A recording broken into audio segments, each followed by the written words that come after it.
देखो जब गरीबों की मैकबुक मैकबुक नियो आई थी ना, उसके साथ एप्पल के बहुत सारे प्रोडक्ट लॉन्च हुए थे। IPad, iPhone 17e pro and max chipset वाले मैकबुक्स, एंड उसी के साथ सबसे ज्यादा पॉपुलर, सबसे ज्यादा वाइडली परचेज्ड मैकबुक एयर भी रिलीज हुई थी विद M5 चिपसेट। और डिमांड ना डिमांड है। कमेंट सेक्शन देखा मैं ना, भैया मैकबुक एयर M5। अब बहुत सारी और चीजों में हम बिजी हो गए थे, एयर M5 का प्रबंध नहीं हो पाया था, फाइनली प्रबंध कर लिया है।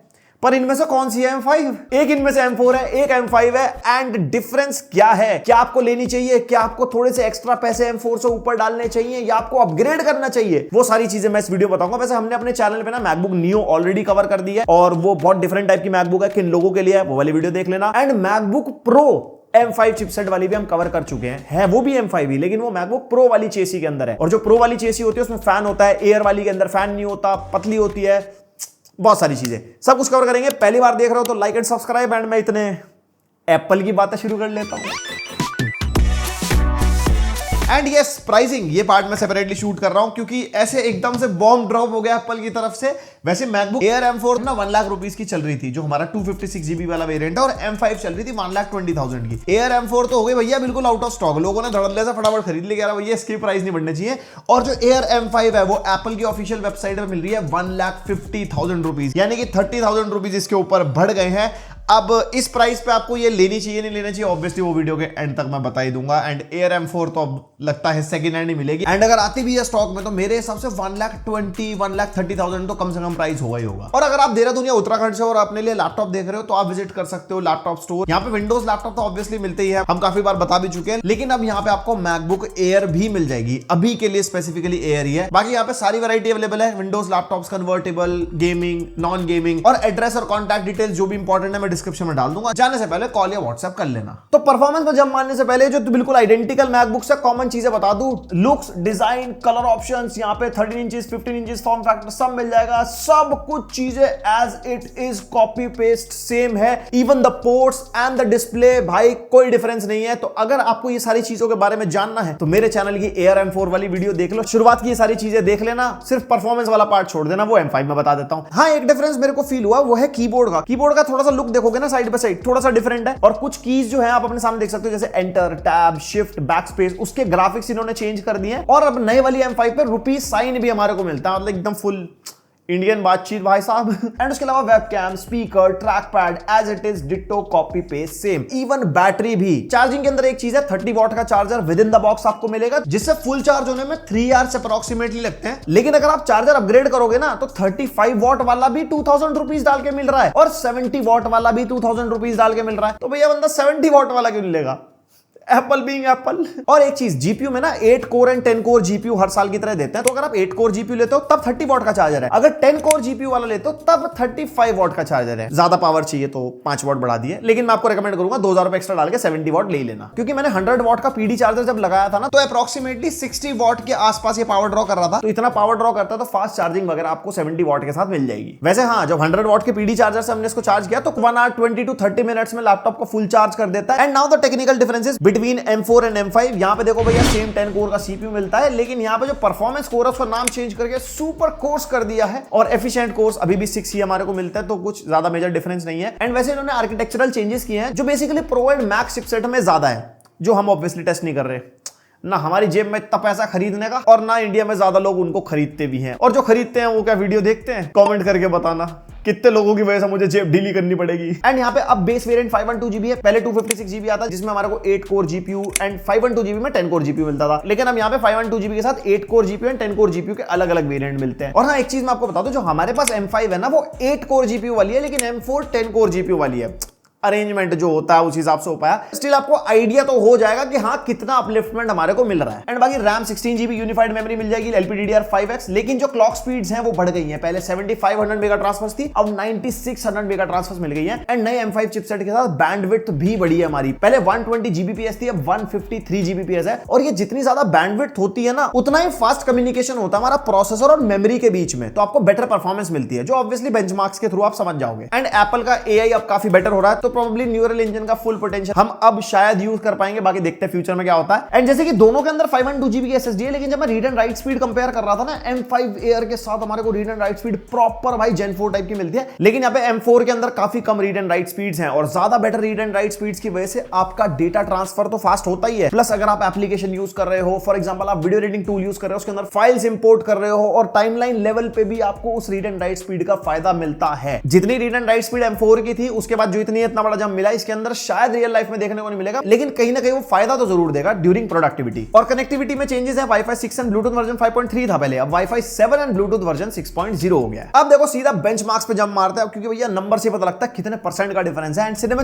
R23 में अगर आप देखोगे यहाँ पे वही हर साल की तरह 10 to 15% का जंप मिलता है मल्टी कोर सिंगल कोर के अंदर, एंड M4 एंड M5 के स्कोर आप देख सकते हो। उसके बाद सिनेमा R24 निकाला, इसके अंदर भी 6 to 9% का डिफरेंस मिलता है, नंबर्स आप देख सकते हो। एंड Geekbench 6 जब हमने ट्राई किया, ये सारे CPU बेंचमार्क्स हैं जिससे आपको आइडिया हो जाएगा। यहाँ पे भी हमारे को 8 to 9% का डिफरेंस मिलता है सिंगल एंड मल्टी कोर के अंदर। तो यहाँ पे CPU लेवल पे इतना बड़ा डिफरेंस आपको फील नहीं होगा। फॉर एग्जांपल अगर आप डे टू डे टास्क कर रहे हो, मल्टीटास्किंग कर रहे हो, बहुत सारी एप्लीकेशंस खोल रहे हो साइड बाय साइड, जो मैकबुक में काफी बढ़िया और ऑप्टिमाइज तरीके से चलते हैं, इनका UI काफी ज्यादा ऑप्टिमाइज्ड है। एंड अगर आप कोडिंग कर रहे हो, for example web development, UX UI development हो गई, पाइथन C++, कोई दिक्कत नहीं। एंड्रॉइड डेवलपमेंट कर रहे हो, proper emulation, no lag stutter, कोई दिक्कत नहीं है। एक्स कोड डेवलपमेंट कर रहे हो, यानी कि एप्पल इकोसिस्टम के लिए एप्स बना रहे हो, भले वो मैकबुक के लिए है, एप्पल वॉच के लिए है, आईफोन के लिए है, तो ऑब्वियसली उसके अंदर भी कोई दिक्कत नहीं आएगी। एंड म्यूजिक प्रोडक्शन के लिए लॉजिक प्रो X अगर आप चलाओगे, बहुत ऑप्टिमाइज है मैकबुक एयर के लिए, एंड बढ़िया परफॉर्मेंस वो देता है। तो यहाँ पे CPU लेवल पे अच्छी परफॉर्मेंस तो मिलेगी, बट एयर M4 से कंपेयर करोगे ना साइड बाय साइड, तो इतना बड़ा डिफरेंस रियल लाइफ में पता नहीं लगेगा, क्योंकि ऑन पेपर ही 10 to 15% का जंप है। फिर उसके बाद Geekbench 6 का A वाला बेंचमार्क जो हमने न्यूरल इंजन पे पहले निकाला, वही 10-15% का डिफरेंस मिलता है। एंड फिर जब हमने GPU पे टेस्ट किया, तो भाई डिफरेंस बहुत बड़ा निकल गया, लाइक अप्रोक्सीमेटली 40% के आसपास। अब ये तो सिंथेटिक बेंचमार्क भी हो गया ना, जब रियल लाइफ परफॉर्मेंस हमने चेक करी। अब यहाँ पे दोनों 16 GB रैम वाले मैकबुक्स है, तो इसके अंदर हमने DeepSeek R1 का 8 बिलियन पैरामीटर मॉडल रन किया, एंड ये MLX फ्रेमवर्क पे था, जो बेसिकली एप्पल के लिए ऑप्टिमाइज्ड है, क्योंकि साइड बाय साइड कंपैरिजन करना था ना, ताकि हमारे को बिल्कुल ऑप्टिमम रिजल्ट्स मिले। एंड ये कुछ हमारा प्रॉम्प्ट है जो बहुत ही ट्रिकी है, बहुत सारी डिटेल्स एंड कॉम्प्लेक्सिटीज है इसके अंदर, तो टेस्ट करने के लिए बढ़िया है। और यही सेम प्रॉम्प्ट्स हम अलग अलग सब लैपटॉप्स के अंदर यूज करते हैं, अगर आपको कंपेयर वगैरह करना हो। एंड यहाँ पे अगर आप देखोगे ना टोकन इन्फॉर्मेशन, तो टाइम टू फर्स्ट टोकन जो है हमारा M5 में काफी जल्दी निकल के आता है, और बाकी टोकन इन्फॉर्मेशन भी आप देख सकते हो। एंड यहाँ पे डिफरेंस हमारा 1.3 सेकंड के आसपास निकल गया है, लेकिन ये इस मॉडल के हिसाब से है। एंड मार्केट में इतने सारे मॉडल हैं जो अलग अलग यूजर्स के हिसाब से हैं, बट जैसे कि हमने Geekbench का AI वाला बेंचमार्क देखा था, काफी बड़ा डिफरेंस निकल के आया था। अब उनका क्राइटेरिया टेस्ट करने का क्या है क्या नहीं है, तो आप जिस तरीके का मॉडल रन करोगे, जैसा आपके यूज केस है, रियल लाइफ में M5 आपको बेटर परफॉर्मेंस तो देखो देगी AI के मामले में स्पेसिफिकली। बाकी फिर आता है GPU कंपैरिजन। अगर आप 3D मॉडलिंग, रेंडरिंग वगैरह कर रहे हो, तो यहाँ पे ब्लेंडर का बेंचमार्क हमने रन किया, तो यहाँ पे M5 हमारा 27% बेटर निकल गया। एंड रेंडर टेस्ट निकाला जैसे BMW का हम निकालते हैं भाई, यहाँ पे हमारा 5 सेकंड के आसपास का डिफरेंस निकल गया। एंड ये 5 सेकंड का डिफरेंस ऐसा नहीं कि 5 सेकंड से फर्क क्या पड़ेगा, ये जस्ट एक बेंचमार्क है। जब आप बड़े प्रोजेक्ट्स पे काम करोगे, तो डेफिनेटली ये 5 सेकंड ज्यादा हो जाएंगे कंपेयर टू M4, तो वहां पे आपको बेनिफिट मिलेगा GPU लेवल पे। और Geekbench 6 का GPU वाला जब हमने बेंचमार्क किया, एंड यहाँ पे आप देख सकते हो वही जो GPU है 10 to 15% बेटर परफॉर्म कर रहा है इन टर्म्स ऑफ नंबर्स। तो देखो GPU का भी सिंपल सा गेम है कि आपको रियल लाइफ में बहुत ज्यादा गौर करोगे ना, तो आपको डिफरेंस एक फील हो सकता है M4 के बाद अगर M5 आप चलाओगे। बट ऐसा नहीं है कि हाँ यार वो बहुत ऐसा लगाते ही समझ में आ गया कि अच्छा M5 तो बहुत बेटर है,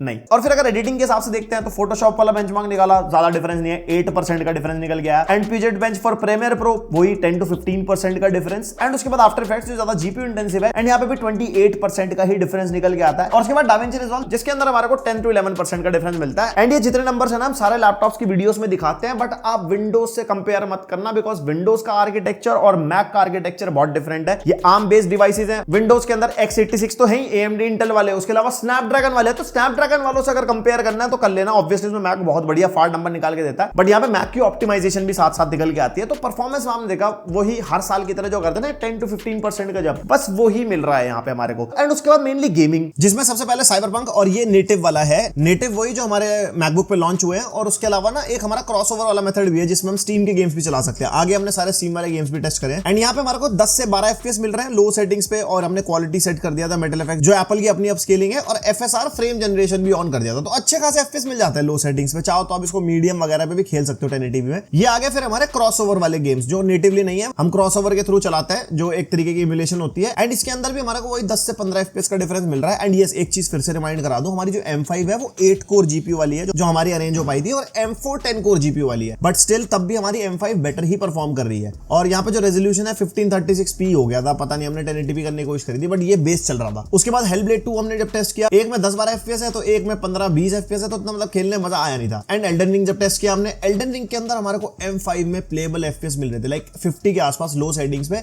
M4 स्ट्रगल करी थी 20-22 FPS के आसपास। तो यहाँ पे मतलब कई गेम्स में आपको अच्छा एक्सपीरियंस मिल सकता है। उसके बाद गोस्ट ऑफ सुशीमा, और ये हमने ना हाई सेटिंग्स पे टेस्ट करी, क्योंकि ना इसमें फ्रेम रेट ठीक ठाक मिल रहे थे हाई सेटिंग्स पे भी। तो आप आइडिया लगा सकते हो ना, अगर आपको मीडियम में लो पे खेलनी है तो इससे ज्यादा FPS मिल जाएंगे। जैसे M4 में तो 35-37 FPS है, लेकिन M5 पे 45+ FPS थे, जो मतलब प्लेबल मिल रहे थे। उसके बाद हॉगवर्ट्स लेगेसी हमने टेस्ट किया, इसमें FPS आ नहीं रहे थे, तो हमने लो सेटिंग्स ही रखी थी, फ्रेम जनरेशन भी ऑन कर दिया था, FSR क्वालिटी, और उसके बाद भी भाई मुश्किल से 30-35 FPS मिल रहे थे M5 में। बट स्टिल M4 से बेटर है, M4 से अच्छे FPS मिल रहे हैं। तो अगर आप रेजोल्यूशन थोड़ा और कम करने का मन बने तो खेल सकते हो। वो होता ना बिल्कुल काम चलाओ गेमिंग, वो कह सकते हैं। फिर द लास्ट ऑफ अस 2 हमने टेस्ट किया लो सेटिंग्स पे, इसके अंदर भी हालात इतने ज्यादा अच्छे है नहीं, 30 से नीचे FPS मिल रहा है, 30 से नीचे वो फिर प्लेबल FPS होते ही नहीं है, और दोनों में लगभग सेम सी परफॉर्मेंस मिल रही है यहाँ पे 1080p लो में। फिर ब्लैक मिथ वुकोंग जो हमने टेस्ट किया ना 1080p लो FSR फ्रेम जनरेशन क्वालिटी पे रखा, तो 39-40 FPS मिल गए थे, प्लेबल FPS में कहूंगा। ये सिर्फ M5 पे चला था, M4 पे हमने बहुत कोशिश करी भाई, वो चला ही नहीं। और बाकी और भी बहुत सारे गेम्स है, कैसी परफॉर्मेंस है ये वाली वीडियो देख लेना, मैं देख रहा था YouTube पे, काफी सारे गेम्स उन्होंने टेस्ट कर रखे हैं, नेटिवली एंड क्रॉसओवर दोनों। और क्रॉसओवर कैसे चलाना है हमारी ये वाली वीडियो देख लेना, हमने इसके अंदर दिखा रखा है कि मैकबुक में गेमिंग इमुलेशन वाली गेमिंग आपको कैसे करनी है, मतलब विंडोज वाले गेम्स अगर आपको खेलने हैं तो। और operating system wise macOS Tahoe चल रहा है अभी, Tahoe कुछ गलत होता बता देना। बट जैसे macOS गोल्डन गेट आएगा, ऑफिशियल रोल आउट होगा, तो हम नेक्स्ट कोई भी मैक वगैरह की वीडियो में कवर कर देंगे। बट स्टिल अगर उसके बारे में डिटेल में जानना है ना, एक ये वाली वीडियो देख लेना, इसमें भाई बंदे ने बहुत ही डिटेल में समझाया। इतना डिटेल में तो मैंने आज तक विंडोज OS नहीं चलाया, तो ये वाली वीडियो आपके लिए काफी हेल्पफुल रहेगी अगर OS लेवल पे आपको कुछ जानना है। तो देखो कंक्लूड कर लेते हैं, M4 के कंपैरिजन में ना थोड़ा सा ही डिफरेंस है, लाइक 10-20% के आसपास आप मान सकते हो। और अगर आप यहाँ पे Geekbench 6 का ग्राफ देखोगे, एप्पल M सीरीज लाइनअप का, starting from M1 to M5, तो हर जनरेशन में हमारे को सिमिलर सा ही बंप मिलता है। एंड M4 एंड M5 के अंदर भी सेम ही कहानी यहाँ पे रिपीट होती है। और इसी को अगर विंडोज से कंपेयर करते हैं, भले वो x86 वाले चिपसेट्स हों, जैसे AMD Ryzen AI 430 हो गया, या AMD Ryzen 7 भी है, Intel Core Ultra series 300 series भी मैंने डाली इसके अंदर, प्लस Snapdragon X Elite भी डाला, X Elite 2 भी वैसे आने वाला है। तो यहाँ पे भाई M5 भाई सरपास कर रहा है हर किसी को यहाँ पे CPU लेवल पे, multi core and single core में। तो एक चीज सिंपल निकल के आती है, अगर आप M2 या M3 पे हो और आपको अपग्रेड करना है, तो M5 पे आपको अपग्रेड फील होगा। M4 पे बैठे हो कोई जरूरत नहीं है भाई साहब, बढ़िया चलाते रहो, कोई पैसा खर्चने की जरूरत नहीं है। M6 पे आप सोच सकते हो। एंड अगर 1.5 लाख के हिसाब से देखते हैं, तो अगर आपकी पहली मैकबुक है, मतलब आपको एयर सीरीज की मैकबुक चाहिए, प्रोडक्टिविटी वाले टास्क भी करने हैं, 512 GB चाहिए, तो ये एक अच्छा ऑप्शन है। बाकी एयर M4 सेकंड हैंड भी देख सकते हो, क्योंकि इतना बड़ा जंप नहीं है। अगर वो आपको अंडर 1 लाख मिलती है, तो वो भी एक स्वीट स्पॉट आपके लिए बन सकता है। बट स्टोरेज का खास ख्याल रखना, बिकॉज 256 GB भाई मैकबुक में एकदम भर जाते हैं, तो 512 GB मिनिमम तो लेना ही लेना। और बात आती है विंडोज और मैकबुक के बीच में कंपैरिजन की, तो देखो कंपैरिजन बनता नहीं है, क्योंकि विंडोज का OS UI के क्या हाल है हमें पता ही है। मैकबुक अपने इकोसिस्टम में, ऑपरेटिंग सिस्टम में भाई एकदम बिल्कुल प्रीमियम तरीके से काम करती है, और उसका अभी तक कोई तोड़ है नहीं। तो अगर आप प्रोडक्टिविटी के हिसाब से सोच रहे हो एक थिन एंड लाइट लैपटॉप की, बिकॉज विंडोज का अगर 1 लाख के आसपास का थिन एंड लाइट लैपटॉप उठाओगे और कंपेयर करोगे मैकबुक से, तो विंडोज नहीं जीत पाएगा उससे। यहाँ पे गेमिंग लैपटॉप की बात नहीं कर रहा जिसके अंदर डेडिकेटेड GPU मिलता है, उसके लिए फिर अलग से ऑडियंस है। अगर आपको गेमिंग करनी है, अगर आपको प्रोडक्टिविटी करनी है, मोटे लैपटॉप से फर्क नहीं पड़ता, मोटा चार्जर भी आप कैरी कर सकते हो, देन आपके लिए 1,20,000 के आसपास के गेमिंग लैपटॉप्स बेटर है। लेकिन अगर आप प्रोडक्टिव टास्क करने वाले हो, एप्पल इकोसिस्टम के साथ हो, आपके पास iPad भी है, iPhone भी है, एप्पल वॉच भी है, उसके साथ मैकबुक बहुत सही से काम करती है, प्लस प्रोडक्टिविटी आपका मेन गोल है, तो एयर M5 आप लेना। लेकिन अगर डे टू डे टास्क आपको करने हैं ना, कि मल्टीटास्किंग, ऑफिस वाले काम, PDF, मतलब ज्यादा हार्डकोर काम नहीं है, like photo editing, video editing, या जो भी प्रोडक्टिविटी साइड आप जा रहे हो, तो मैं कहूंगा आप मैकबुक नियो भी ले सकते हो, बिकॉज मैकबुक के UI की पूरी फील भी आपको मिल जाएगी, और डे टू डे टास्क में बहुत बढ़िया काम करता है। उसकी वीडियो देख लेना, आपको आइडिया मिल जाएगा। एंड यही था मेरी तरफ से एयर M5 का कंपैरिजन विद एयर M4। और हाँ, मैकबुक प्रो M5 अगर आप लेते हो, वो बेसिकली अब 2,40,000 रुपीज की हो गई है। पहले जब हमने रिव्यू करी थी तो 1,60,000 रुपीज की थी। तो उसके साथ अगर आपको कंपैरिजन चाहिए, मतलब 90,000 रुपीज उसके ऊपर स्पेंड करने चाहिए, नहीं करने चाहिए, क्योंकि थर्मल्स का डिफरेंस आएगा, चिप सेम है, उसमें फैन है, एयर के अंदर फैन नहीं होता, बहुत सारी चीजें हैं। प्रो M5 कह रहा हूं, M5 प्रो नहीं कह रहा, वो तो बहुत महंगी हो जाती है। तो उसके ऊपर भी मैं एक वीडियो प्लान कर रहा हूं। अगर वीडियो जल्दी चाहिए तो जितने ज्यादा कमेंट होंगे उतनी जल्दी हम वीडियो लाएंगे कि एयर M5 या प्रो M5 क्या क्या परफॉर्मेंस डिफरेंसेस हैं, क्या क्या थर्मल्स के डिफरेंस आते हैं, गेमिंग वगैरह सब कुछ डिटेल में कवर करेंगे। कमेंट कर सकते हो, एंड ये वीडियो कैसे लगी वो बता सकते हो कमेंट करके। बाकी लाइक शेयर सब्सक्राइब, मिलता है नेक्स्ट वीडियो तक के लिए, बाय।